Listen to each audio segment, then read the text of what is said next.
Pour vous. Monsieur le préfet de la région Normandie, monsieur le maire de Rouen et président de la métropole Rouen-Normandie, monsieur le maire de Darnétal, madame la directrice de l'architecture, mesdames, messieurs qui représentez vos institutions, chers collègues des écoles nationales supérieures d'architecture et de l'école de Chaillot, chers étudiants, chers vous tous qui êtes connectés à distance, c'est avec une grande joie et une grande fierté que j'ai l'honneur de vous accueillir à l'ENSA Normandie pour les premières assises nationales des écoles d'architecture.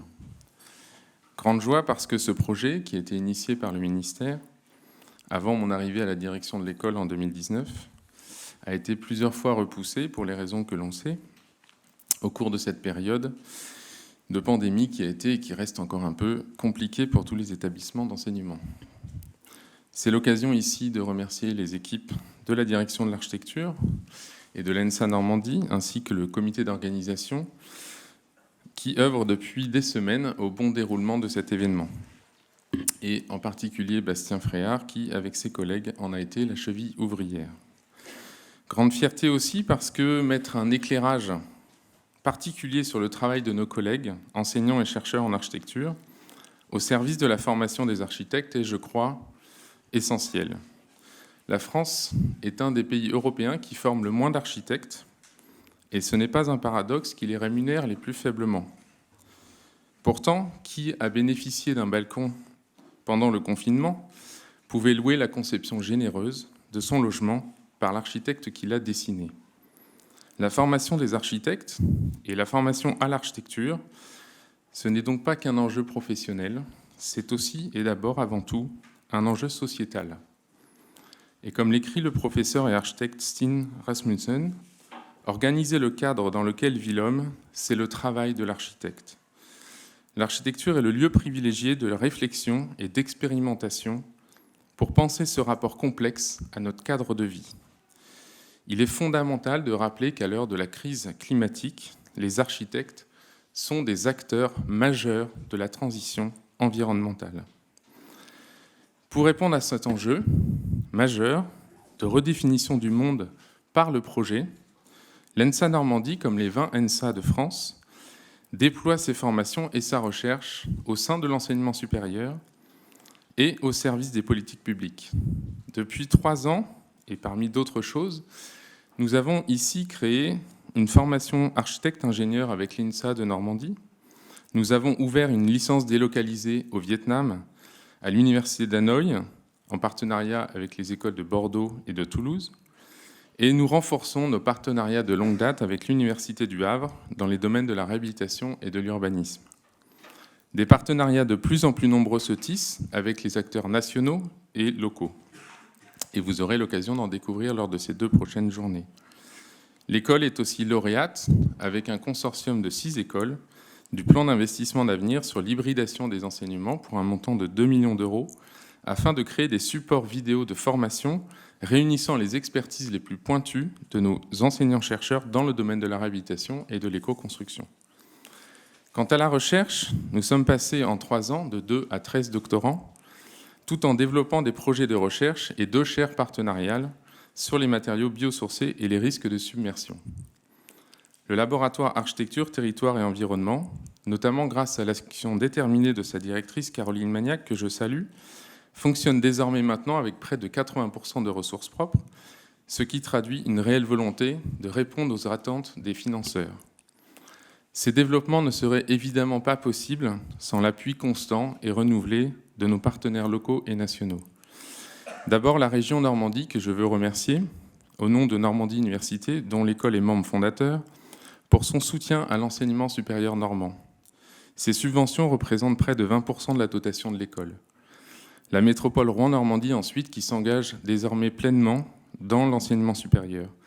J'émets le vœu que l'architecture soit un sujet essentiel du projet Capitale européenne de la culture en 2028. L'école, Monsieur le Président, est candidate pour devenir un site majeur de cet événement, avec les enjeux du patrimoine industriel et naturel qu'elle porte. Et vous connaissez bien sûr les compétences de nos diplômés, avec la friche Lucien qui porte le prénom du fondateur de cette usine dans laquelle est installée cette école. Et bien sûr l'État, parce que l'ENSA Normandie bénéficie de près de 6 millions d'euros du plan de relance pour réhabiliter son clos couvert et les ateliers du parc. Je veux saluer, Monsieur le Préfet, l'appui constant et la collaboration précieuse de vos services pour la bonne réalisation de ces projets auprès de notre établissement qui a vu son budget annuel augmenter de près de 300%, ce qui est un défi pour toute l'équipe administrative.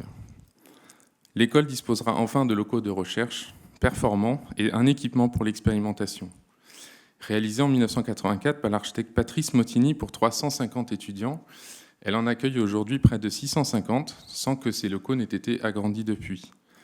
Elle en accueillera près de 900 sur ces 3 sites, Rouen, Le Havre et Hanoï, dans un horizon de 5 ans. Il y aura donc d'autres projets immobiliers à mener, je l'espère. Et je compte user encore de l'énergie de notre présidente du conseil d'administration, chère Charlotte Massé, pour y parvenir avec l'ensemble de nos partenaires, afin de doter l'école de salles de cours, d'une médiathèque et d'un espace de restauration. Comme certains le savent, cette école a la particularité d'être sise sur 2 communes, Rouen et Darnétal. C'était, disons, une sorte d'optimisation fiscale du créateur de cette usine, Lucien Fromage, pour éviter le paiement de l'octroi que vous avez pu voir en arrivant à pied. C'est ce qui nous vaut le plaisir ici d'être accueillis par les 2 maires, dont je salue la présence. Et pendant que M. Christian Lecerf monte à la tribune pour son petit mot d'accueil, je dirais simplement que je suis convaincu que ces 2 journées, riches en débats, en rencontres, en idées, feront partie d'un processus continu de réflexion et d'action, démontrant le caractère stratégique de la formation des architectes pour notre pays.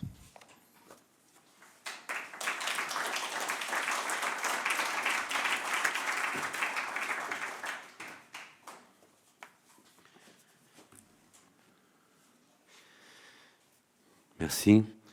Monsieur le préfet, monsieur le président de la métropole, monsieur le directeur, madame la présidente, mesdames, messieurs, je suis très heureux d'être parmi vous ce matin pour ouvrir très brièvement ces travaux des Assises nationales des écoles d'architecture et vous souhaiter la plus cordiale des bienvenues sur le territoire de notre belle commune de Darnétal.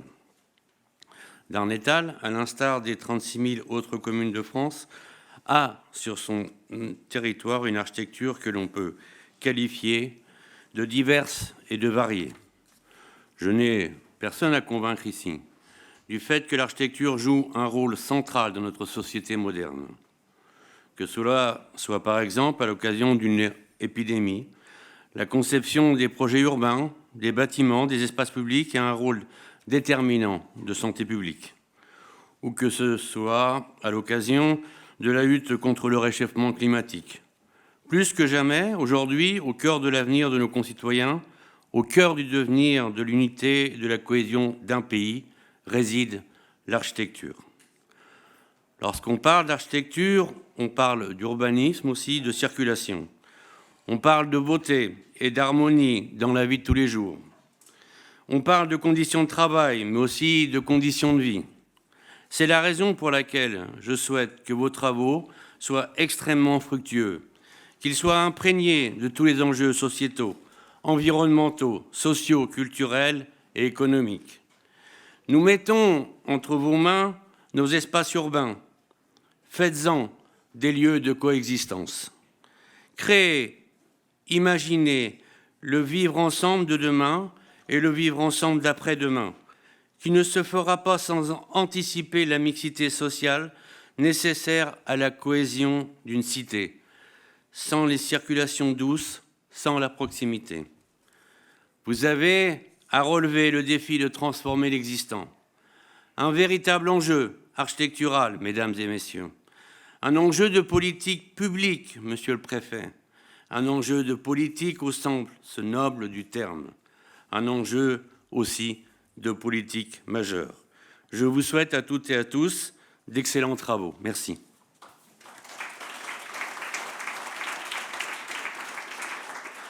Merci, monsieur le maire. Nous pouvons écouter l'intervention de madame la ministre qui a préparé une petite intervention.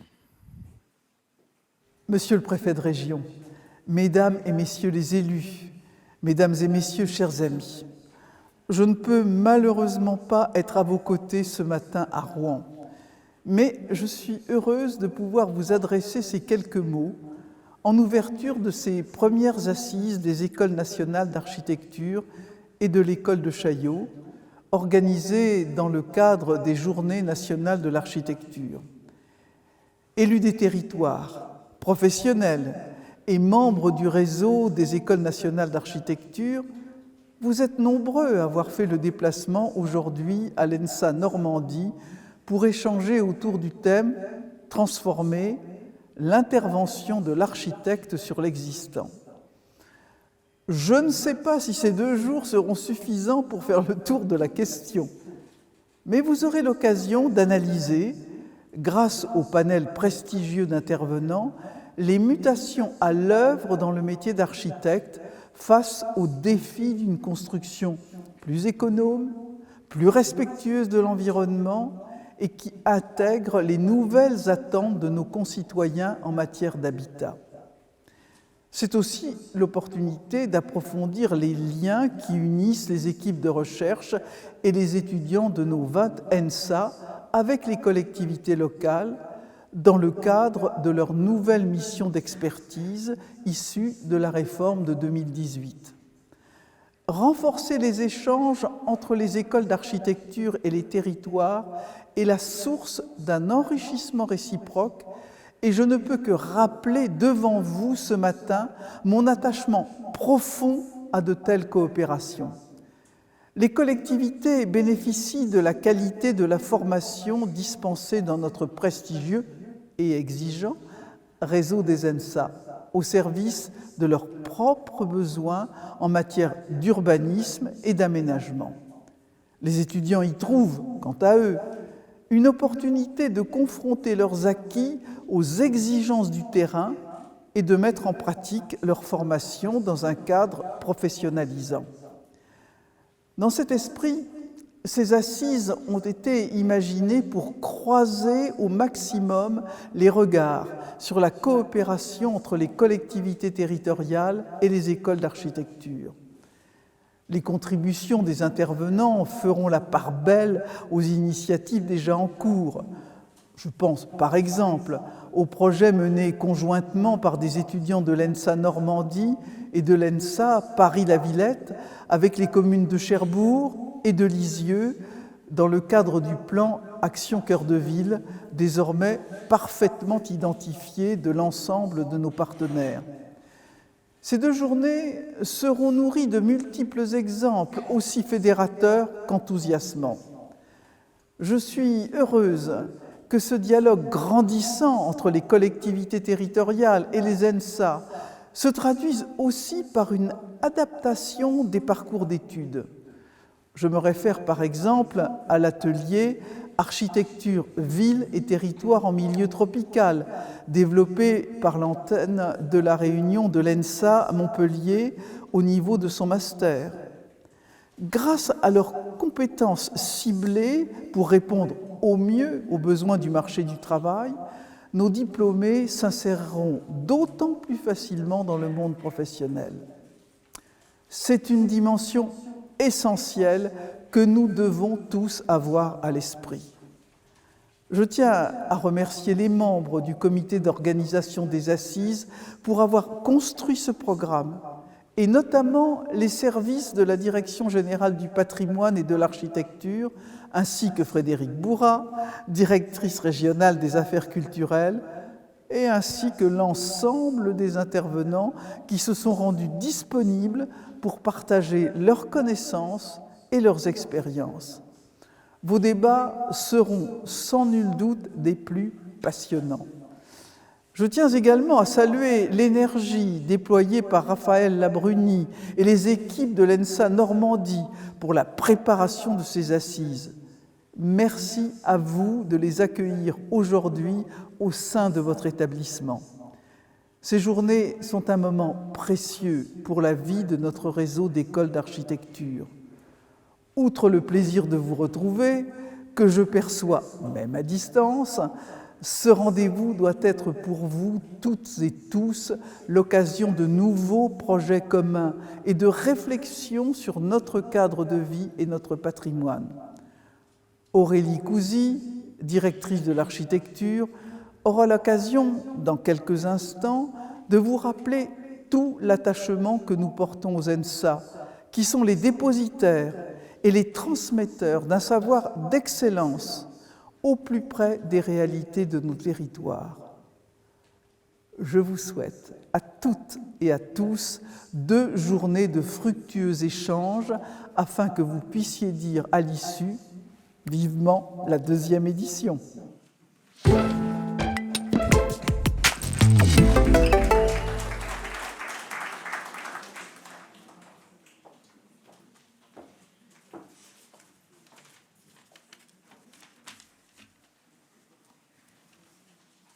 Comment passer après ça? Je suis vraiment ravie que la ministre ait pu vous adresser ses propos introductifs et rappeler toute l'importance que nous attachons à l'ancrage territorial de nos écoles d'architecture et au dialogue nécessaire avec la société civile pour évoluer dans nos connaissances et nos pratiques.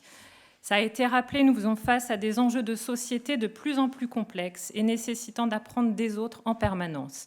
Le dérèglement climatique, la dégradation de l'environnement, la raréfaction des ressources, l'urbanisation transforment notre monde. Ils appellent un besoin croissant de diagnostic et d'anticipation pour apporter des solutions inédites aux problèmes d'inégalité des territoires, de crise du logement, d'adaptation de nos villes et territoires à l'heure de la transition écologique et d'évolution majeure de nos modes de vie, comme nous avons pu les connaître notamment ces derniers mois. C'est pour les ENSA un vaste champ d'investigation qui oblige également à revoir nos méthodologies et nos modèles. L'architecture, on le sait, porte cette capacité à analyser des dynamiques sociales, culturelles, environnementales, à spatialiser et à inscrire les projets dans leur géographie et leur histoire. L'architecte a donc un rôle majeur à jouer pour relever ces défis. Le thème de ces premières assises sur la transformation de l'existant est particulièrement important. C'est un enjeu majeur en termes de transmission d'un patrimoine ordinaire, de son adaptation à nos nouveaux modes de vie, d'économie de l'usage des matériaux et du sol pour préserver l'environnement et la biodiversité. Et cet enjeu change profondément l'orientation à prendre pour former les architectes de demain en termes de connaissances comme de méthodes. Cette transformation nécessaire concerne un héritage massif, notamment de la seconde moitié du XXe siècle, que nous accompagnons avec le label Architecture contemporaine remarquable. 70% de notre environnement bâti a été construit après 1946. On peut estimer à 6 millions environ le nombre de logements collectifs construits après 1971. Cette architecture est une matière à projet très stimulante, comme l'ont démontré les 12 contributions en recherche-action du programme de recherche incitatif pluriannuel Architecture du XXe siècle, matière à projet pour la ville durable du XXIe siècle, lancé en 2016 par le service de l'architecture et qui s'achève cette année. Cette transformation concerne aussi les centres-bourgs à revitaliser, cible du programme Petites Villes de demain, dans le prolongement de celui d'Action Cœur de Ville. Je me réjouis de la prolongation de ce programme Action Cœur de Ville jusqu'en 2026 et remercie Roland Mouchel-Blaiseau, directeur du programme, de sa présence à Rouen et à travers lui toute l'Agence nationale de la cohésion des territoires, des nombreux liens que nous continuerons à développer avec les ENSA. Comment réintervenir sur ces patrimoines? Comment adapter ce bâti existant aux fortes exigences du XXIe siècle sans effacer ses qualités et son histoire? C'est à nous, aujourd'hui et demain, d'y répondre collectivement. Le travail de l'architecte dans la transformation de l'existant n'a de sens et d'impact que s'il s'inscrit dans la co-construction, comme un maillon dans la chaîne des métiers de l'aménagement et de la construction. Mesdames et messieurs les maîtres d'ouvrage, les élus, les ingénieurs, vos présences, vos métiers, vos compétences sont indispensables à l'exercice de l'architecture. Le programme de ces assises est riche, la ministre le disait, ils ne suffiront certainement pas à faire le tour de la question, mais en tout cas, il y a déjà une programmation incroyablement stimulante. Donc, sans pouvoir toutes et tous vous citer, je remercie tous les intervenants qui ont accepté de prendre part à ces assises, et notamment Jean-Marc Hoffner, directeur général de l'Agence d'urbanisme de Bordeaux, Métropole Aquitaine, pour son ouverture, Dimitra Gaki, directrice générale déléguée de l'Université de Paris, Thierry Febvé, directeur général adjoint de Paris La Défense, et Claudine Houbard, professeure de l'Université de Liège, qui proposera son regard de grand témoin en conclusion. Je me réjouis également de voir au programme une conférence ouverte aux Rouennais et Rouennaises qui traitera de 2 chantiers majeurs en cours de cathédrale, celle de Rouen et Notre-Dame de Paris. Mais les assises, comme m'y invitait Madame la Ministre, c'est aussi l'occasion pour nous de réunir les 20 écoles nationales supérieures d'architecture et l'école de Chaillot, qui chacune dans leur territoire développent leur spécificité et leur histoire propre, et qui ensemble représentent une force et une richesse importante qui nourrit la politique de l'architecture. Les ENSA sont des lieux où se forge l'avant-garde architecturale, et les soutenir au quotidien est notre mission. Associer l'école de Chaillot à cet événement national a été une évidence. Cette école d'excellence, avec sa formation spécialisante d'un très haut niveau technique et ses activités dans les territoires, vient renforcer les capacités d'expertise du réseau sur les questions liées à la conservation, restauration de nos monuments historiques. Je remercie enfin les enseignantes et les enseignants, les directrices et directeurs, tous les personnels qui, par leur collaboration scientifique, technique et de bonne administration, assurent au quotidien la vitalité du réseau des ENSA. Il ne me reste plus également qu'à vous souhaiter 2 belles journées d'échange et que ces assises puissent être les premières d'une longue lignée. Merci à tous.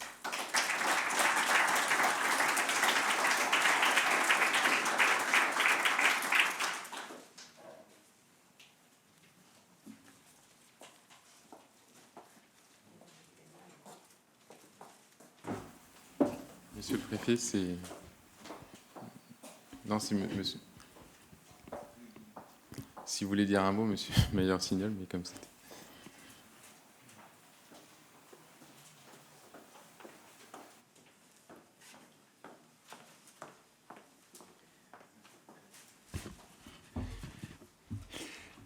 Monsieur le préfet, monsieur le maire, cher Christian, madame la présidente, monsieur le directeur, mesdames et messieurs les représentants du ministère, madame la directrice régionale des affaires culturelles, mesdames et messieurs, je vais être extrêmement bref, je n'avais pas vraiment prévu de prendre la parole. Christian Le Cerf l'avait très bien fait pour la ville de Darnétal et la ville de Rouen et l'agglomération s'y étaient immédiatement associés.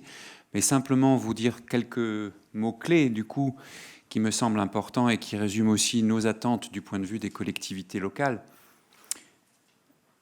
La transition, la culture, l'innovation.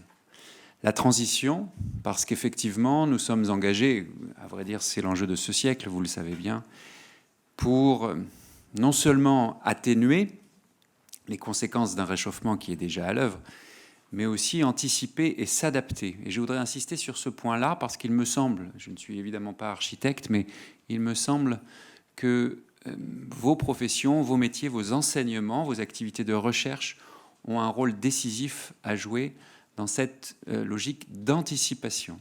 Et je dois le dire, nous, du côté des collectivités locales, la métropole rouennaise comme d'autres, à vrai dire, ne sommes pas encore au niveau où nous devons être pour mieux anticiper les conséquences et donc nous adapter, non pas de façon réactive, mais de façon proactive.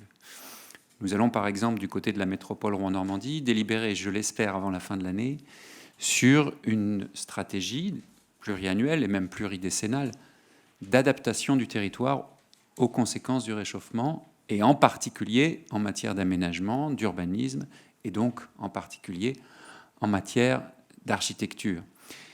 Et je crois que c'est un élément qui est absolument décisif pour le futur et qui non seulement est décisif en soi, mais qui est aussi fécond en ce sens qu'il permet et qu'il stimule. On le voit déjà, par exemple, sur les travaux, j'en discutais avec certains collègues de l'ENSA aujourd'hui, sur les travaux qui sont à l'œuvre ici, dans ce que nous appelons le GIEC de la métropole Rouen-Normandie, puisqu'il se trouve qu'en 2018, à l'initiative de mes prédécesseurs, de Frédéric Sanchez, qui était le président de la métropole Rouen-Normandie à l'époque, une sorte de COP, de conférence des parties locales, avait été mise en place sur Rouen, et avec, à sa suite, la création donc d'un groupement d'experts scientifiques de l'université et aussi de l'ENSA pour travailler sur les conséquences du réchauffement, et donc non seulement l'atténuation, mais aussi l'adaptation.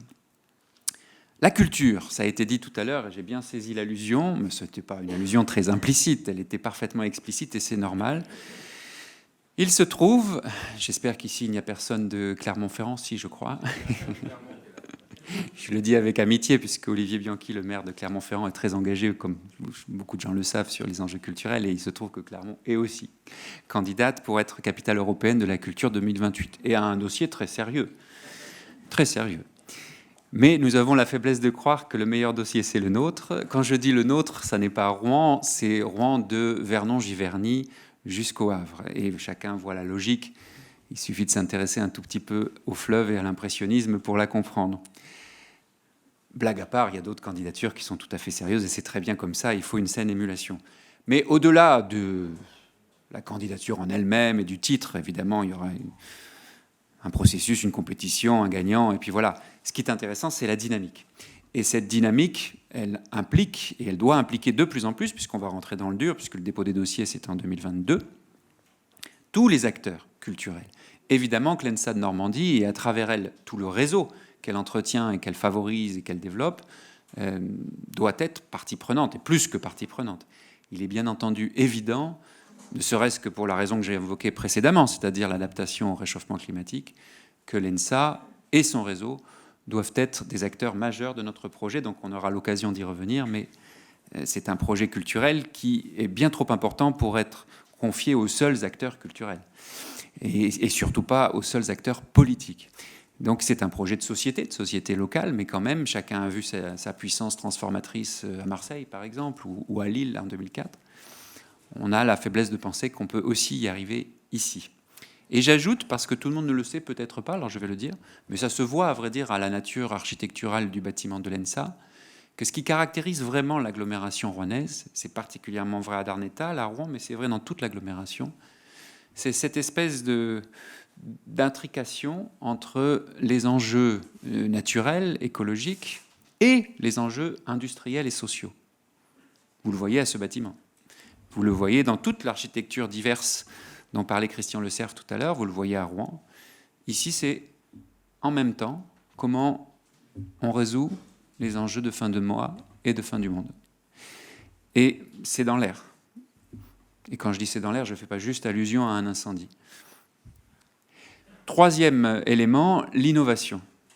L'innovation, parce que ça aussi, il faut le dire, en général, quand on pense à Rouen, on ne pense pas à la Silicon Valley. On pense à Jeanne d'Arc, on pense peut-être à la cathédrale, et on a raison. Pardon ? On pense aussi à Flaubert, bien sûr, à Corneille, à Maupassant. C'est vrai. Peut-être à Michel Bussy, qui, je crois, habite pas très loin d'ici. C'est bien ça, Christian ? Il habite à Darnétal. Mais au-delà, on pense à Arsène Lupin, si vous suivez Netflix. Mais au-delà de cela, peut-être que vous ne savez pas, mais Rouen, c'est aussi Thomas Pesquet. Bon, les Diepois me diront non, il est Diepois. Bon, il est séno-marin, il est normand, il est français, et il est dans l'espace. On doit innover, on doit expérimenter. Et le patrimoine est évidemment extrêmement riche. Je crois que Rouen fait partie de l'agglomération, fait partie de ces territoires qui comptent le plus, Madame la directrice régionale, de bâtiments classés ou de sites patrimoniaux par habitant. Je fais une parenthèse pour les étudiants, c'est aussi la ville où il y a le plus de bars par habitant, mais c'est une autre dimension de l'attractivité territoriale. Ça n'est pas un territoire qui historiquement était considéré comme parmi les plus originaux, les plus innovants, les plus expérimentaux ou capables d'expérimenter. Rien n'est plus faux. Nous avons d'abord beaucoup d'étudiants, beaucoup d'enseignants, beaucoup de chercheurs, un réseau universitaire et un tissu de l'enseignement supérieur et recherche qui fait de l'agglomération rouennaise la capitale, non seulement de la Normandie, mais de l'enseignement supérieur et de la recherche dans ce territoire et dans toutes ses dimensions. Sciences dures, sciences pas dures, je ne sais pas comment il faut les appeler, sciences sociales, et plus largement cette capacité à inventer un futur sur les enjeux qu'on vient de citer, la transition par exemple, l'adaptation par exemple, et sur beaucoup d'autres. Et donc c'est le vœu, c'est peut-être le principal message, et ce sera ma conclusion que je voulais porter ce matin, n'hésitons pas à échouer, n'hésitons pas à essayer, n'hésitons pas à tout simplement expérimenter et à construire ensemble. En tout cas, moi, je suis très volontaire là-dessus parce que je pense qu'on en a besoin et que notre agglomération est fière d'accueillir des initiatives comme celle-ci aujourd'hui, c'est-à-dire des assises qui permettent de se poser, de réfléchir, de travailler pour construire un monde nouveau. C'est peut-être un peu prétentieux, mais en tout cas, les ferments, les prémices de ce qui est important pour répondre aux enjeux de ce siècle. Merci à vous toutes et tous d'y contribuer.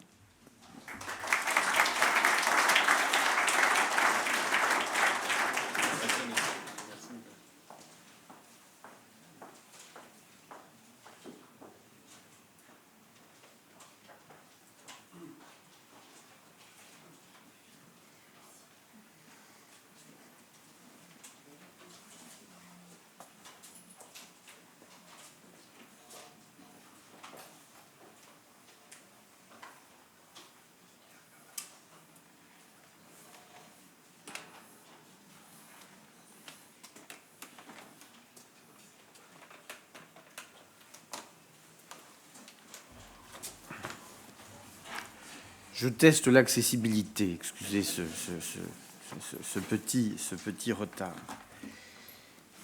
Bien, Monsieur le Président de la Métropole, Monsieur le maire de Darnétal, Monsieur le directeur, cher Monsieur Labruni, Madame l'adjointe au directeur général des patrimoines du ministère de la Culture, Madame la directrice régionale des affaires culturelles, Mesdames et Messieurs les directeurs, directrices des écoles nationales supérieures d'architecture, Mesdames et Messieurs, donc bienvenue bien sûr à Rouen, bienvenue ici en Seine-Maritime et en Normandie pour ces assises qui s'ouvrent ce matin. Je tenais personnellement évidemment à être présent car je mesure l'importance de cette séquence et l'importance bien sûr que l'État, la ministre l'a rappelé, attache à vos travaux. Outre l'intérêt que l'on peut porter au monde de l'enseignement supérieur et de la recherche, ma présence se veut ici le signe d'une attente particulière quant à vos réflexions et perspectives relatives aux enjeux qui concernent aujourd'hui l'architecture et l'urbanisme et la formation dans ces domaines. Après l'intervention de la ministre, vous avez noté l'importance, et je remercie le directeur de l'avoir rappelé, du soutien de l'État, soutien que l'État apporte à cette École nationale supérieure d'architecture de Normandie, notamment dans le cadre de France Relance, mais également de l'ensemble des écoles nationales supérieures d'architecture. Alors, tout d'abord, mais faut-il le rappeler, les écoles nationales supérieures d'architecture sont un service public d'enseignement et de recherche soutenu par le ministère de la Culture, suivi aussi naturellement par le ministère de l'Enseignement supérieur, de la Recherche et de l'Innovation. L'architecture, à travers les 20 écoles que vous représentez, sont le lieu de la formation des futurs architectes professionnels de la construction et de l'aménagement, garantes de la préservation du patrimoine bâti, en un mot de notre cadre de vie. Et les élus, avant moi, ont pu rappeler l'importance qu'ils attachent à cela. Madame la ministre de la Culture a insisté dans son intervention, et je voudrais en dire quelques mots, sur la notion de coopération. La coopération est éminemment présente dans les relations que nous pouvons avoir, d'une part, entre services de l'État, mais aussi entre l'État et les collectivités territoriales, dans la prise en compte des enjeux de demain auxquels nous sommes confrontés. Je rappellerai à ce titre l'importance des dispositifs lancés par l'État qui associent de manière très large l'ensemble des ministères et des collectivités. Le programme Action Cœur de Ville, qui sera largement évoqué ce matin, en est un exemple concret avec mon collègue Roland Mouchel-Blaisot. Ce dispositif, et j'aurais pu en citer de nombreux autres, est la preuve que la collaboration entre l'État et les porteurs de projets dans les territoires est concrète et se traduit par la transformation et la réappropriation d'immeubles, de quartiers et de territoires délaissés, mais qui sont en train de retrouver un nouvel attrait. Au-delà de cet enjeu de coopération, je tenais également à m'attarder sur l'importance des notions de compétences et de formation définies au sein des ENSA, qui sont des écoles spécialisées.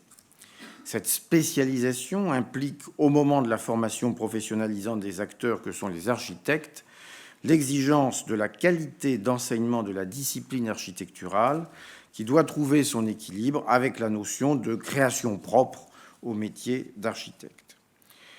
Ces compétences sont essentielles afin d'appréhender notre façon d'habiter le monde, afin d'appréhender notre façon de vivre ensemble, qui est l'un des thèmes des Journées nationales de l'architecture qui nous rassemblent aujourd'hui et dans lesquelles s'inscrivent les présentes assises. Grâce à ces compétences, les futurs architectes seront également armés afin de répondre aux enjeux de demain. Parmi ces enjeux, cela a été aussi rappelé, la question de l'environnement est bien évidemment centrale. L'architecture a un rôle primordial dans la lutte contre le changement climatique et je sais qu'il s'agit de l'un des thèmes qui sera évoqué au cours de vos travaux. Or, pour s'assurer de la meilleure prise en compte de cet enjeu, il faut que les futurs architectes reçoivent un enseignement qui pourra les armer en ce sens afin de trouver des solutions à mettre en œuvre pour répondre à cet enjeu. En conclusion, mesdames et messieurs, je voudrais indiquer que c'est la richesse de votre dialogue qui doit fédérer et mettre en valeur la vitalité de vos établissements, celle des équipes pédagogiques et naturellement celle des étudiants. C'est la richesse de vos dialogues qui vous permettra de mieux coopérer, de croiser vos regards afin d'offrir à nos étudiants les meilleures formations possibles. C'est là toute l'importance que j'associe à vos travaux. Si l'architecture est un vecteur d'expression permanent de notre vivre ensemble, votre dialogue, dans le réseau que vous formez au sein des écoles, doit être de nature à renforcer, à prolonger la connaissance, la complémentarité et l'initiative au bénéfice de la société. Ces premières assises sont ambitieuses, la ministre l'a rappelé, et je veux situer cette ambition au regard de celle de l'État dans ses politiques publiques affirmées en faveur de l'architecture, de la culture, de la formation et de la transition écologique. Je vous souhaite donc de fructueux travaux et à toutes et à tous pleine réussite dans ces 2 journées de réflexion. Je vous remercie.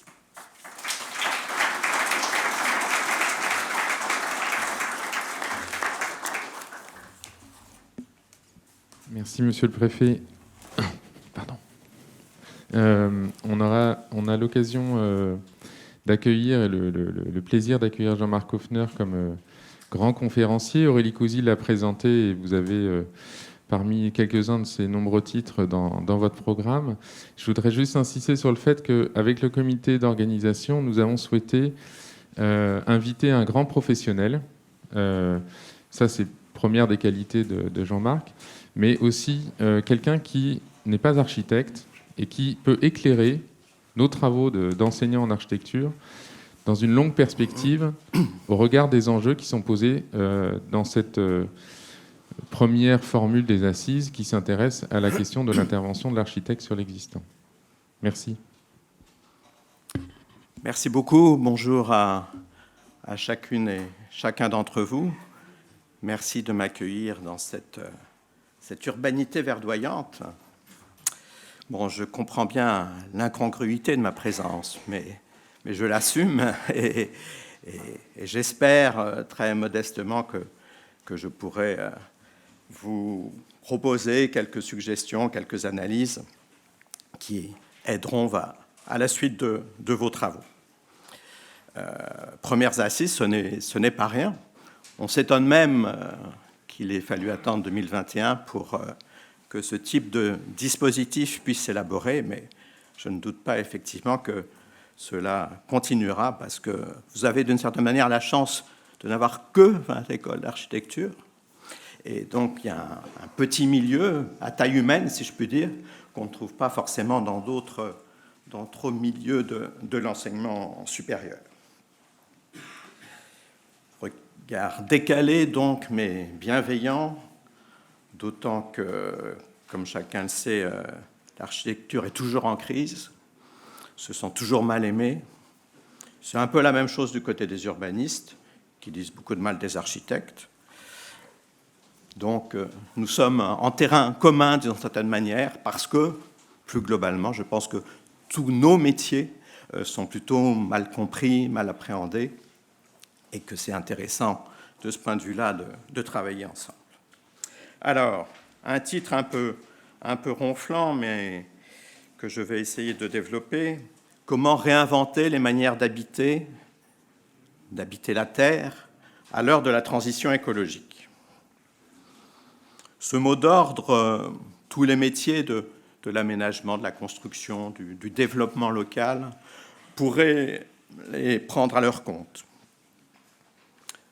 Qu'en est-il pour vous, plus précisément, vous, architectes, enseignants en architecture, étudiants, chercheurs? Quelle spécificité y a-t-il à prendre ce mot d'ordre à bras-le-corps, réinventer les manières d'habiter la Terre à l'heure de la transition écologique? Dans un moment, peut-être plus qu'habituellement, où les doutes se renforcent sur la division du travail entre les différentes professions, sur les rapports entre maîtrise d'ouvrage et maîtrise d'œuvre, sur les capacités de l'expertise technique et professionnelle à éclairer la décision publique et à éclairer les débats publics. Il y a là, oui, je pense, plus qu'à d'autres moments, plus que dans l'histoire récente, une certaine crispation sur ces rapports entre le technique, le professionnel, les citoyens, les usagers et le politique. Je parlerai avec ma courte expérience d'urbaniste, puisque il y a 12 ans que je dirige l'agence d'urbanisme Bordeaux-Aquitaine, mais j'ai beaucoup plus œuvré dans le monde de la recherche. Je parlerai avec ma passion de l'enseignement. Je parlerai aussi avec mes réflexions développées dans un petit ouvrage dont je me permets de vous proposer la lecture, si ce que je vous dis ce matin vous intéresse, qui s'appelle « Anachronisme urbain ». L'architecte dans la société, c'est un peu ça mon propos. Je voudrais d'abord, dans un premier temps, vous parler allusivement, mais sur quelques points précis, des grandes mutations sociales et territoriales contemporaines, essayer d'en retirer quelques enjeux pour les pratiques architecturales, et ensuite vous proposer quelques conditions nécessaires pour l'aggiornamento de ces pratiques architecturales. Vaste programme donc, et si vous ne retirez qu'une ou deux idées de tout ce que je peux vous dire, je crois que j'aurai fait mon travail. Alors, je ne vais pas vous faire le grand portrait des mutations sociétales et territoriales, d'autres le font beaucoup mieux que moi. Je vais prendre 3 chiffres pour vous illustrer 3 sujets très importants pour la société, mais aussi très importants, me semble-t-il, pour nous. 1,8, 38% est le premier. 1,8, c'est l'indice de fécondité des femmes françaises. Vous allez me dire, vous partez loin pour parler d'architecture. Et pourtant, 1,8, le renouvellement de la population n'est pas assuré. Dans une génération, la France perd de la population, quel que soit le futur président de la République. La moitié de l'Europe est déjà dans ce cas. Et donc, dans une génération, c'est rien. Quand vos étudiants seront encore en activité professionnelle, la France perdra de la population. Les 30 glorieuses seront bien oubliées et la transition démographique, un certain type de transition démographique sera là. Alors, l'actualité ne dit pas ça. L'actualité dit qu'il y a des territoires en tension, qu'il faut construire, qu'il faut bâtir, qu'il faut produire du logement, et que ces besoins rentrent en confrontation un peu forte avec une vision un peu plus malthusienne des territoires, des élus et des habitants qui ne veulent pas construire, qui ne veulent pas que leur ville soit attractive. C'est le sujet du moment, il est réel et important, mais le sujet juste après, c'est bien cette transition démographique. Et donc, il y a là une première vraie et forte question. Qu'est-ce que veut dire construire au temps proche de la décroissance démographique? En France et en Europe, les terrains de jeu seront aussi ailleurs, mais en France et en Europe. Alors on a des exemples, on a les schrumpfende Städte de beaucoup de villes d'ex-Allemagne de l'Est, donc les villes rétrécissantes, qu'on connaît aussi dans certaines villes d'Amérique du Nord, qu'on connaît aussi au Japon, qui a une réflexion importante sur ces questions, décroissance démographique allant évidemment avec vieillissement de la population. Vieillissement de la population qu'on connaît aussi, autre grand, sinon impensé, presque un déni de ce qui va arriver très vite dans les années et les décennies qui arrivent. Donc, retenez ce chiffre, 1,8, qui est dans tous les rapports.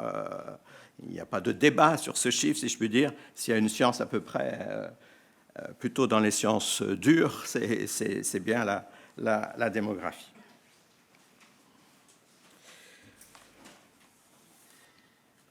Deuxième chiffre, 38%. Alors, souvent, on le voit bien dans les débats, nous ne savons pas où nous habitons. Les Français ne savent pas où ils habitent. Suivant les lois, on leur dit qu'ils habitent dans les métropoles, la loi suivante qu'ils habitent à la campagne, les associations d'élus s'en mêlent et rappellent qu'il y a des petites villes, des villes moyennes, etc. Même si tout ça est évidemment en interdépendance. Il y a un travail très intéressant d'Eurostat, l'INSEE européenne, qui a utilisé des carroyages de 1 km sur 1 km pour mesurer des densités. Un paramètre pas plus mauvais qu'un autre, même si évidemment il ne rend pas compte de toute la réalité territoriale. Pour autant, on sait maintenant, si je peux dire, où habitent les Français. Il y a 3 tiers. Un tiers de territoires peu denses, très peu denses, campagnes urbaines, parce que des modes de vie urbains s'y développent pour autant. Un tiers de densité intermédiaire. On va retrouver nos petites villes et leurs périurbains. Et puis, un tiers de densité, ou plus exactement 38%. Donc ce 38%, c'est les villes telles qu'on les a dans nos représentations, les villes presque dans leurs murailles, les villes denses, constituées, agglomérées. Et donc, pour le dire plus brutalement, la ville, au sens où nous l'entendons, au sens où nous utilisons trop facilement ce mot, c'est un territoire résidentiel minoritaire en France, minoritaire. Et pourtant, Dieu sait si tous les investissements, ou beaucoup des investissements, non pas seulement financiers, mais aussi cognitifs, intellectuels, de représentation globale de notre pays, sont focalisés sur ce tiers, la ville. C'est un piège sémantique classique. Henri Lefebvre, en 1968, dans sa Révolution urbaine, déjà en 1968, expliquait que l'urbain se généralisait. François Choët, en 1994-95, dans son fameux article « Règne de l'urbain, mort de la ville », disait la même chose. Mais nos neurones spatiaux ont du mal à changer, à se transformer, et nous voyons toujours beaucoup trop, me semble-t-il. Nous avons une représentation finalement erronée de ce qu'est la France aujourd'hui, qui empêche l'action publique, l'action collective, de regarder à côté, de regarder là où il n'y a, justement, comme je disais, probablement pas assez de densité d'opérateurs, de densité d'expertise, de densité de politique publique. Même si, depuis quelques années, et je le sais bien pour m'occuper d'un peu loin en le présidant le programme de recherche POPSU Métropole et POPSU Territoire, qu'avec en particulier Action Cœur de Ville, on fait beaucoup de choses ensemble. En tout cas, ce 38% est là pour nous rappeler qu'il y a beaucoup d'espaces oubliés, ignorés globalement, dans les statistiques et dans la manière de s'investir par le projet territorial et architectural. Et donc, deuxième question que je propose à votre réflexion, quel regard, quel récit, quels outillages, quelles architectures et quels architectes pour ce que d'aucuns ont appelé le tiers-espace. Ni ville, ni campagne, mais un tiers-espace majoritaire aujourd'hui en France.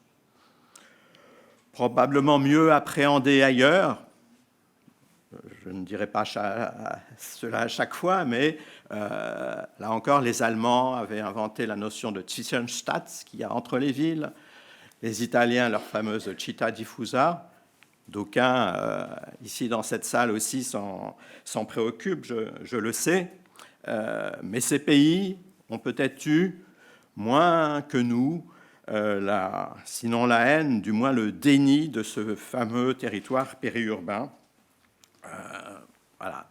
Il faut maintenant dépasser ces a priori en espérant que l'injonction au zéro artificialisation nette ne nous fasse pas perdre les progrès sur cette appréhension nécessaire de ces territoires périurbains, suburbains et de campagne urbaine. Ce sont des territoires stratégiques, autant et peut-être même plus que ceux sur lesquels nous avons l'habitude de travailler. Troisième chiffre, c'est plutôt un classement, c'est le premier. Dans toutes les enquêtes, y compris avant la pandémie, j'insiste là-dessus, c'est la ville nature, le territoire nature qui s'affirme comme le modèle préféré des Français. Ça prend différentes formules suivant la manière d'enquêter, de poser les questions. Souvent, c'est j'aimerais habiter dans une petite ville à côté d'une grande ville. J'aimerais habiter à proximité de la nature. J'aimerais plus de nature. C'est une aspiration évidemment multidimensionnelle, cette relation avec la nature qui va du potager de balcon aux idées intéressantes mais étonnantes des animaux sauvages dans la ville. On voit bien là que effectivement la multidimensionnalité de cette volonté d'être plus en interaction avec la nature prend des formes très, très diverses, peut-être parfois avec quelques confusions idéologiques, avec quelques objectifs antagonistes. Mais en tout cas, cette aspiration est là chez les Français, elle est largement relayée par une pensée construite, une proposition intellectuelle sur le sujet, et très globalement par les pouvoirs politiques. J'insisterai juste sur un point, parce qu'on lit souvent que les aspirations des habitants ont beaucoup évolué avec la crise sanitaire. Je ne le crois pas. Elles ont été mieux entendues, ce qui est quand même très différent, et ce qui veut dire qu'on n'entendait pas bien. Elles ont été amplifiées, bien sûr. Ce qu'on a connu, la pandémie, amplifie des tendances préexistantes, mais ces aspirations étaient là et on les retrouve dans toute l'histoire de l'architecture que vous connaissez mieux que moi. On sait que la ville s'est construite contre nature, au sens propre et au sens figuré du terme, contre une nature perçue comme une menace, et que petit à petit, la nature a été domestiquée, avec des expressions différentes suivant les contextes historiques et géographiques, les cités-jardins, les clairières urbaines. Je vous invite à lire ou relire le rapport Mailloux de 1974 sur l'habitat individuel périurbain, qui parlait déjà de ville-parc, qui parlait de rurbain. On a là donc tout un corpus sur lequel il est intéressant de travailler, mais peut-être en allant plus loin. Parce que la grande différence par rapport à tout ce qui s'est pensé et construit jusqu'à présent, me semble-t-il, c'est qu'aujourd'hui, on intègre le vivant dans sa toute complexité. On n'est pas juste, si je puis dire, pour faire rapidement, sur le vert. Le vert ne suffit pas au sens où le vert devient la couleur, entre guillemets, complémentaire du ciel bleu dans les perspectives 3D des promoteurs immobiliers et dans ce qu'on a pu parfois un peu trop rapidement faire dans des écoquartiers qui risquent de vivre et de vieillir aussi mal que certains grands ensembles avec des jardins désherbés et des noues engorgés. Je ferme la parenthèse. En tout cas, il y a là, me semble-t-il, une interpellation qu'il faut prendre au sérieux, non seulement parce qu'elle est dans les aspirations, mais aussi parce qu'elle est dans le cœur de la transition écologique. Et pour une fois qu'on a des convergences entre les aspirations des habitants et des ambitions de politique publique, je pense qu'il est important d'insister là-dessus. Et donc, c'est le troisième défi que je vous propose, ne plus bâtir contre la nature, mais tout contre, pour reprendre une formule célèbre. Alors, transition démographique, tiers-espace, nature. Comment peut-on esquisser une traduction de ces enjeux par rapport aux pratiques architecturales? On voit bien dans les discours, dans les écrits, dans les thématiques des dossiers de revue, une nouvelle sémantique qui s'organise, qui se développe. Je voudrais les organiser et typologiser en 4 enjeux, qui sont souvent très articulés entre eux et qui ont à voir avec ce que j'appelle, moi, les nouveaux compromis urbains, c'est-à-dire de nouvelles manières de s'en sortir avec des ambitions toujours forcément à un certain moment antagonistes. Premier enjeu, l'architecture de la sobriété. Alors on parle de sobriété pour l'urbanisme, il me semble qu'on peut aussi en parler pour l'architecture. Ça a à voir avec une certaine frugalité dans l'emploi des ressources, avec ce fameux existant, ce fameux déjà là, comme nous le disons, la réhabilitation dans tous les sens du terme, mais aussi et surtout, me semble-t-il, une vision patrimoniale élargie dans le temps et dans l'espace. La loi SRU, qui a plus de 20 ans, parlait déjà de reconstruire la ville sur la ville. Aujourd'hui, il me semble que l'enjeu, c'est de reconstruire les territoires sur les territoires, et pas seulement la ville constituée. Le périurbain, je prends cette expression facile, c'est du déjà là. Ce n'est pas quelque chose qu'on peut oublier en disant c'est pas bien, on le fait disparaître. Ce sont, parce qu'il y a une très forte diversité, des territoires qui méritent aussi, et peut-être surtout, votre intérêt, notre intérêt, par rapport à cette architecture de la sobriété et de tout ce qui va avec. Et un vocabulaire de l'urbanisme circulaire qui est intéressant, parce qu'il intervertit, il change le classement, la hiérarchie des modes d'intervention, en disant on va d'abord chercher à intensifier les usages, mutualiser, donc sans construire. On va ensuite transformer l'existant, là encore, pour changer d'usage, mais transformer le bâti, le contenant, et pas seulement le contenu. Densifier, bien sûr, je passe sur ce grand dossier qui revient très régulièrement, et puis recycler, en particulier, j'y reviendrai, recycler les sols. Ces manières de penser l'intervention architecturale invitent à penser peut-être plus fortement qu'aujourd'hui la question des usages.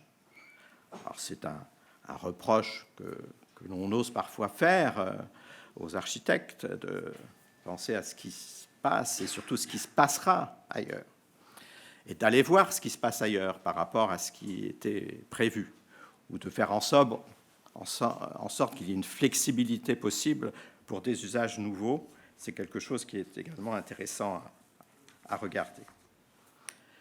Architecture de la sobriété, et ensuite, je dirais, et ça va avec, architecture du temps long. Architecture du temps long parce que pour opérer ces opérations de reconversion, de réparation, de mutation, de réemploi, pour les lieux comme pour les matériaux, il faut beaucoup de temps. Et je comprends bien que avoir du temps dans les types de dispositifs qui sont les vôtres pour intervenir, c'est extrêmement compliqué. C'est extrêmement compliqué, sauf à être un architecte en résidence, si je puis dire, pendant plusieurs années, ou avoir sans doute des modes d'organisation à inventer pour ce faire. C'est un changement de paradigme, comme on dit, y compris par rapport à des choses comme le droit d'auteur de l'œuvre de l'architecte, et y compris, plus du côté des politiques, pour le ruban tricolore, qui est toujours sympathique à couper le jour de l'inauguration du grand projet. On a cette question aussi en matière d'urbanisme. Comment sortir du grand projet, qui est quand même ce qui capte souvent le plus facilement l'action publique, pour faire des grands programmes avec lesquels on puisse aussi faire des paquets cadeaux pour que l'action publique puisse se permettre une visibilité et donc la reconnaissance d'une efficacité de son action. Je crois que pour ces sujets de recyclage, de mutation, et encore plus dans les territoires dont je vous ai parlé, il y a à inventer des manières de faire. J'accélère dans mon propos. Troisième aspect, après la sobriété et le temps long, l'architecture des pleins et des vides. Les pleins et des vides, parfois on dit qu'il y a une espèce de division du travail, les pleins pour les architectes, les vides pour les paysagistes. Mais ces vides sont des pleins biologiques, esthétiques, sociaux, fonctionnels. Et là, encore probablement quelque chose que vous entendez souvent, mais que je me permets de répéter parce qu'il est aussi présent dans l'introspection de votre profession.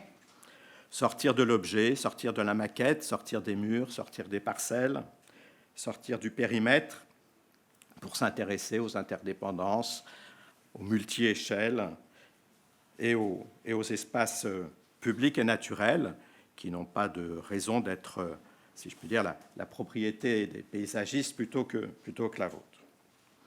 3 références pour, non pas appuyer mon propos, mais vous rappeler que c'est une vieille affaire aussi. En 2011, à la Cité de l'Architecture, il y a eu un beau colloque quand les architectes n'ont pas peur du vide.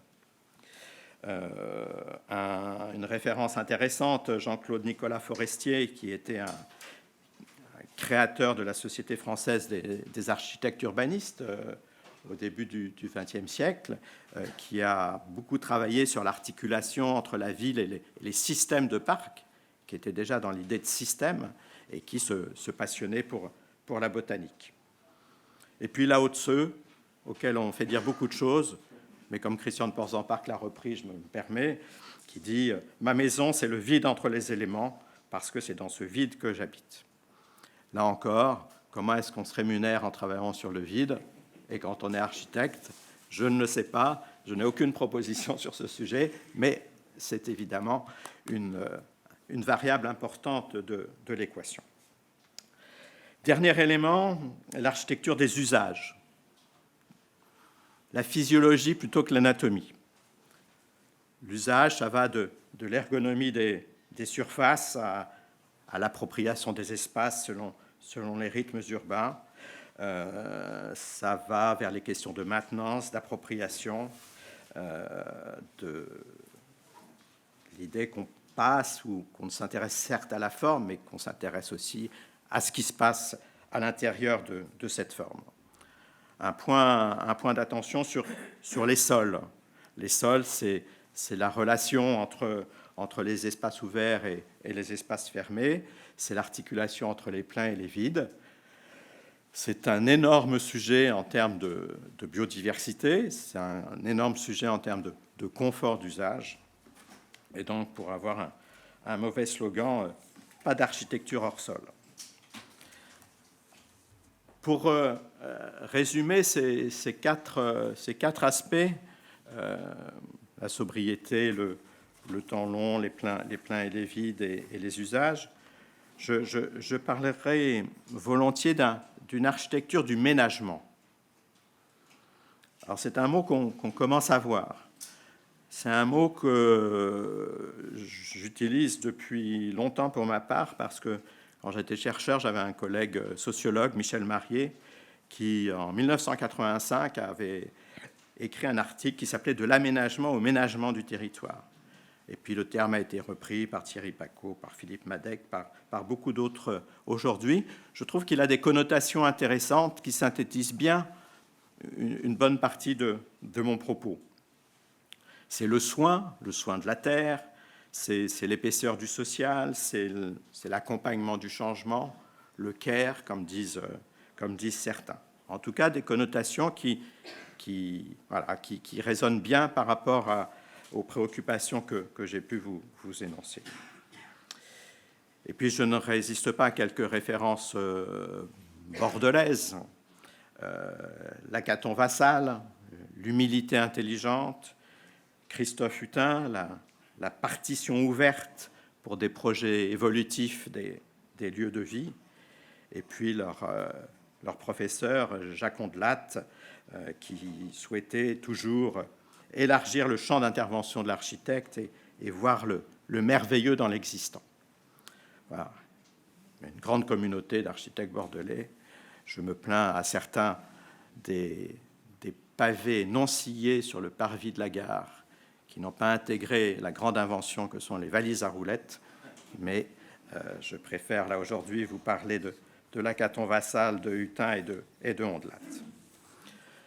Des références étrangères, là encore, mais peut-être plutôt sur la manière de faire dans un, comme je disais, un modèle d'intervention extrêmement orthogonal par rapport à la majorité de ce que le milieu de l'architecture et de l'urbanisme organise actuellement. Les fameuses ZIBA allemandes, qui certes sont sur des dimensions territoriales et des investissements extrêmement importants, mais qui ont réussi à travailler sur le long terme. Je trouve que c'est assez intéressant. D'une autre manière, les approches brésiliennes de ce qui avait été appelé à l'époque l'acupuncture urbaine me semblent intéressantes à regarder. J'en viens alors à mon troisième point de cette intervention. Qu'est-ce qu'on fait avec tout ça et quelles seraient les conditions de cet aggiornamento des pratiques architecturales qui intégrerait ces enjeux, ces ambitions. Tout cela n'excluant pas, bien évidemment, les pratiques architecturales plus traditionnelles qui trouveront toujours leur territoire ici et ailleurs. Je fais aussi pour cela une hypothèse de travail qui n'est pas que d'empathie, à savoir qu'il me semble que la prise en compte de ces enjeux constitue potentiellement un élargissement du terrain de jeu des architectes. Là encore, vous le savez mieux que moi, souvent à l'étranger, on trouve des architectes dans beaucoup d'institutions, dans beaucoup de milieux professionnels, beaucoup plus diversifiés qu'en France. Et moi, je peux vous dire que, par exemple, dans les services techniques des collectivités territoriales, avoir plus d'architectes, ça ferait du bien. Ça ferait du bien parce que dans les collectivités territoriales, maintenant, on a des gens qui gèrent. On leur a appris à gérer. Mais c'est bien de gérer, de manager, de gérer des budgets, etc. En particulier les gens de l'INET, je me permets d'en parler parce que, m'étant occupé à Sciences Po à Paris de l'école urbaine, on a beaucoup bataillé avec les gens de l'INET pour leur dire, mais vous savez, dans les collectivités territoriales, on a aussi besoin de gens qui comprennent l'espace, qui comprennent le langage de l'urbanisme, etc. Et ces gens, on les trouve extrêmement peu. Donc, alors je ne vous dis pas à tous de partir, d'autant plus que la fonction publique est compliquée dans ces concours, etc. Mais voilà, plus globalement, il y a vraiment, me semble-t-il, je dirais, de nouveaux terrains de jeu et de nouveaux domaines professionnels à conquérir. Et ils ont besoin des architectes. Je passe là-dessus. Je laisse aussi de côté deux sujets majeurs qui sont les nouveaux modèles économiques à inventer, par rapport à un mode de calcul des honoraires qui ne va pas avec tout ce que je vous raconte. J'en ai bien conscience. Et puis, mais ça, je vous le laisse. Je vous laisse d'autant plus que j'ai vécu quelques années de conseil d'administration dans une école d'architecture que vous pouvez imaginer, qui était un moment intéressant en termes de compréhension de la gouvernance multi-acteurs, multiniveau. Et je laisse aussi la question du rendez-vous manqué, Philippe Paneret emploie cette expression, entre l'architecture et le paysage. Je reviens à mon propos sur les conditions de cette transformation qui implique d'appréhender le technique et le social, le grand territoire, les transitions écologiques, mais aussi, je le rappelle, démographiques, numériques, sociétales. appréhender les matières et les sols. Est-ce qu'il faut des architectes d'un nouveau type? Est-ce qu'il faut des architectes qui travaillent autrement? Est-ce qu'il faut des architectes qui coopèrent? Je ne me permettrai pas de répondre à ces questions, vous êtes mieux placé que moi pour le faire, mais vous proposez trois sujets de réflexion. D'abord, il y a tout ce grand champ des procédés constructifs innovants. Là, vraiment, il me semble qu'il y a de quoi faire. Dans le low-tech plutôt que dans le high-tech, probablement, avec des ingénieurs, certes.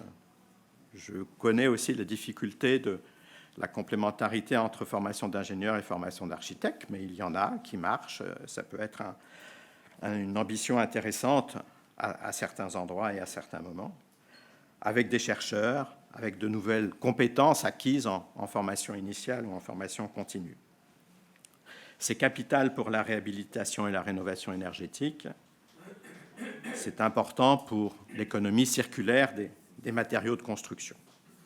Il y a de quoi donc occuper pas mal d'étudiants, pas mal de chercheurs, me semble-t-il, sur ces questions des procédés constructifs innovants.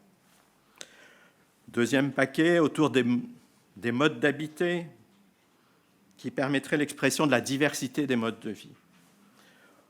On a souvent pensé, dis-moi où tu habites, je te dirai qui tu es, dis-moi comment tu vis, je t'expliquerai ton statut social. Tout ça, c'est fini. C'est fini, non pas parce que des déterminismes socio-économiques ont disparu, mais parce qu'il y a une individuation des modes de vie, comme disent les sociologues, qui fait qu'on peut habiter le même pavillon au même endroit et avoir des vies, des appropriations de l'espace, des rapports au voisinage, des rapports à la métropole d'à côté, totalement différents. Tout ça, il faut le permettre. Il faut le permettre pour un habitant qui ne sera pas forcément le même 10 ans plus tard, ou un habitant qui va se transformer ses pratiques quotidiennes. Et cela, il me semble que c'est aussi un sujet important, qui peut avoir avec les affaires de flexibilité, de mutabilité, mais plus largement avec l'intégration de l'idée qu'il y a en tout cas dans les pratiques urbaines contemporaines toujours un compromis entre ce qui est de l'ordre de la sédentarité et ce qui est de l'ordre du mouvement, le couple lieu-lien, dont il ne faut jamais oublier l'une des parties du duo. Enfin, le gros dossier sur les espaces publics, et je rajouterai sur la voirie. Les voiries ont été à un moment un grand terrain de manœuvre pour les paysagistes, pour les architectes, puis pour les ingénieurs. Il me semble que lorsqu'on parle de transition écologique, on doit parler de transition de la mobilité, de transition mobilitaire. Et là-dedans, la question des voiries est essentielle. Il y a 1000 choses à faire. Je ne vous fais pas la note de bas de page sur les ronds-points, mais quand même, que de milliards dans des ronds-points. C'est un vrai sujet. Parmi beaucoup d'autres, la transformation des autoroutes urbaines, tout n'a pas à devenir une rue piétonne ou un boulevard du 19e siècle. Il y a plein d'innovations intéressantes là-dessus, et je pense que vous pouvez être moteur sur ces questions, y compris pour inventer des urbanités périurbaines à travers des espaces périurbains qui sont plutôt de l'ordre de la route et de la campagne, et pour lesquels on n'a pas encore inventé, me semble-t-il, cette périurbanité. Alors, il ne s'agit pas de perdre votre âme d'architecte, je voudrais insister là-dessus aussi, parce que souvent, parmi les jeunes que je peux côtoyer, on en voit qui font l'animateur social ou le jardinier. Pourquoi pas? Mais je pense qu'ils perdent un peu ce qu'ils ont appris, ce qu'ils ont acquis, dans ce que j'appelle, moi, des compétences de spatialiste. Et je finirai là-dessus. Spatialiste, je préfère ce mot à celui qui se met en référence avec la question des formes. les formes, le dessin, le visible. Je crois qu'il y a une matérialité de l'espace qui va au-delà de la matérialité des matériaux et qui va au-delà de la matérialité et de la visibilité des formes. Et je vous suggère, pour le coup, là, en complémentarité forte avec les urbanistes, peut-être d'abandonner un peu de temps en temps vos compétences spatialistes traditionnelles, qui insistent beaucoup sur l'harmonie, la proportion, les formes, et qui portent, je me permets encore ces expressions parce qu'elles ont été utilisées par des architectes, l'hystérie de la maquette et la dictature de l'image. Les compétences spatialistes contemporaines, elles ont à voir avec d'autres affaires qui sont dans l'invisible. Et je sais bien que c'est compliqué d'avoir ce discours pour des architectes, mais aussi pour des élus locaux, pour des techniciens.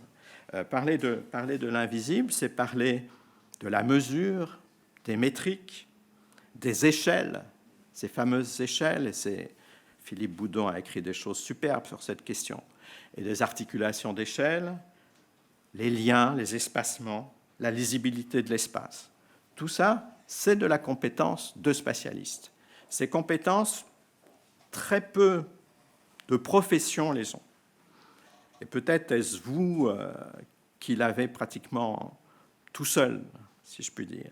Et ça vaut vraiment le coup d'être mobilisé parce que beaucoup de choses en matière de construction, d'aménagement, de développement, de transition, d'articulation en système et en interdépendance pour sortir de l'autarcie là, qui devient un bruit de fond étonnant alors que nous sommes dans la civilisation des flux et des circuits, même s'il faut pour certains qu'ils soient plus courts et plus locaux.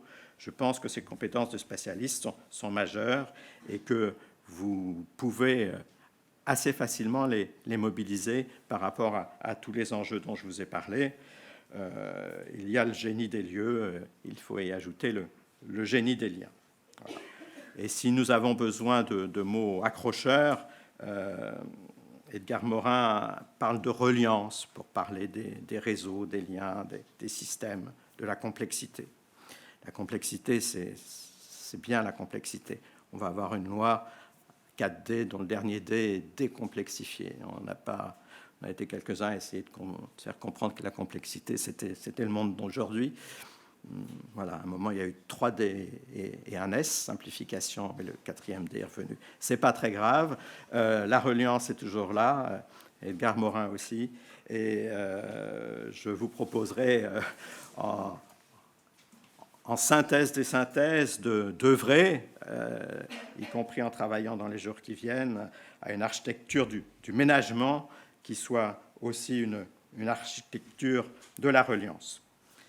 Merci de votre écoute et j'espère que vous aurez grappillé ici et là quelques éléments de réflexion qui pourront vous aider à bien travailler dans les 2 prochains jours parce que ce qui s'y passera sera, me semble-t-il, important pour l'avenir de l'architecture et des écoles d'architecture.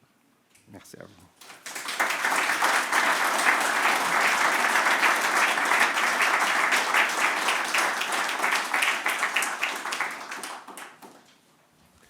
Merci beaucoup Jean-Marc. Alors, on a une petite opération à mener pour accueillir la première table ronde plénière. Donc, il y a une petite pause si vous le souhaitez. J'invite simplement les uns et les autres à vous rendre rapidement, parce qu'il faut qu'on démarre à 40 dans 10 minutes. Dans le grand hall, il y a une exposition de 40 travaux de diplômes de plusieurs écoles d'architecture qui nous sont parvenus. Et vous avez aussi la possibilité de récupérer des publications de différentes ENSA. Donc je vous invite à passer dans le grand hall, c'est-à-dire par ici, et de revenir dans 10 minutes quand l'ensemble des aménagements seront réalisés.